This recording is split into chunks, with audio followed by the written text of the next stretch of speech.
semuanya, kami dari kelompok 4 kelas 3C. Kami akan memperkenalkan video pembelajaran tentang hama pada tanaman cabai. Video ini kami buat untuk memenuhi tugas mata kuliah teknologi pengendalian hama. Jadi, yuk kita mulai petualangan seru di kebun cabai. Selamat menonton! Daun-daun cabai Bapak kok banyak yang keriting ya? Jangan-jangan ada makhluk kecil yang iseng nih di kebun. Waktunya kita cari tahu siapa pelakunya. Benar sekali Pak Tani. Sepertinya ini ulah beberapa hama kecil yang sering menyerang tanaman cabai, yaitu kutu kebul, kutu daun, dan thrips. Yuk kita kenalan satu-satu dengan mereka. Aku Bambi, si kutu kebul. Aku suka bersembunyi di bawah daun dan mengisap cairannya.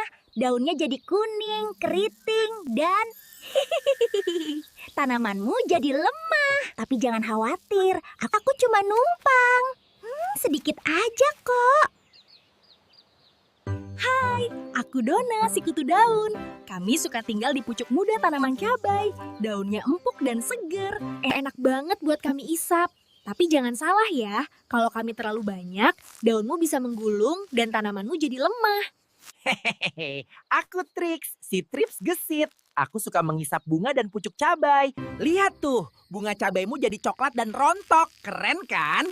Tapi hati-hati, aku juga bisa bawa virus loh. Aku bisa mati kalau begini. Betul sekali Bambi. Jamur Biophria bassiana adalah pengendali hayati alami yang bisa menekan populasi hama seperti kamu tanpa merusak tanaman. Sekarang, mari kita lihat bagaimana cara kerja jamur Biophria bassiana dalam mengendalikan hama kutu kebul. Spora jamur ini sangat kecil dan ringan.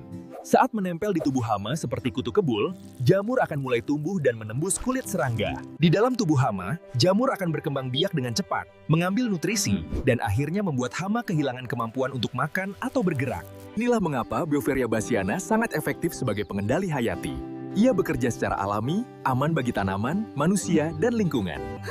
Kenapa tiba-tiba hujan buatan begini? Aku bisa jatuh dari daun. Nah, ini cara mekanik yang sederhana, Dona. Disemprot air bertekanan supaya kalian hama-hama kecil nggak betah nempel di tanaman.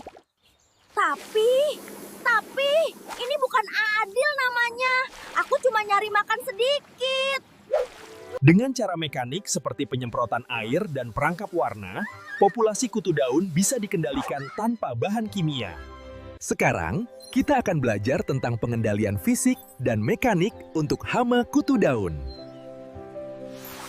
Cara ini tidak menggunakan bahan kimia, tapi memanfaatkan alat atau perlakuan fisik untuk menurunkan populasi hama. Salah satu contohnya adalah penyemprotan air bertekanan rendah. Semprotan ini bisa melepaskan kutu daun dari daun tanaman tanpa merusak cabai. Selain itu, petani juga bisa menggunakan perangkap warna kuning.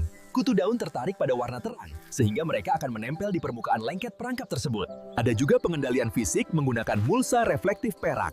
Pantulan cahaya dari mulsa ini membuat kutu daun sulit mengenali tanaman inangnya. Dengan cara fisik dan mekanik ini, petani bisa mengendalikan hama kutu daun secara aman, hemat, dan ramah lingkungan tanpa bergantung pada pestisida kimia. Apa ini? Bau aneh tapi lembut. Oh tidak, pestisida. Tenang, Trix. Aku semprot hanya bagian yang terserang parah aja. Nggak berlebihan, biar alam tetap seimbang. Pengendalian kimiawi memang bisa efektif, tapi harus digunakan dengan bijak dan sesuai dosis, supaya tidak merusak lingkungan. Sepertinya kamu harus cari kebun yang lebih aman. Tapi salut, manusia pintar juga ya. Sekarang, mari kita bahas cara pengendalian hama thrips, atau yang sering disebut thrips, dengan penggunaan pestisida secara bijak dan bertanggung jawab. Thrips menyerang dengan cara mengisap cairan daun hingga daun tampak keriting dan kusam. Jika tidak dikendalikan, serangannya bisa menghambat pertumbuhan tanaman cabai. Salah satu cara pengendaliannya adalah dengan pestisida kimia. Tapi ingat, penggunaannya harus bijak dan terukur. Selalu baca label dan petunjuk penggunaan, pastikan dosis sesuai anjuran, dan jangan mencampur berbagai pestisida secara sembarangan. Dan Pak Pitang, dengan cara yang bijak, pestisida bisa menjadi sahabat petani, bukan ancaman bagi lingkungan. Ingat, pengendalian hama terbaik adalah yang efektif, aman, dan berkelanjutan.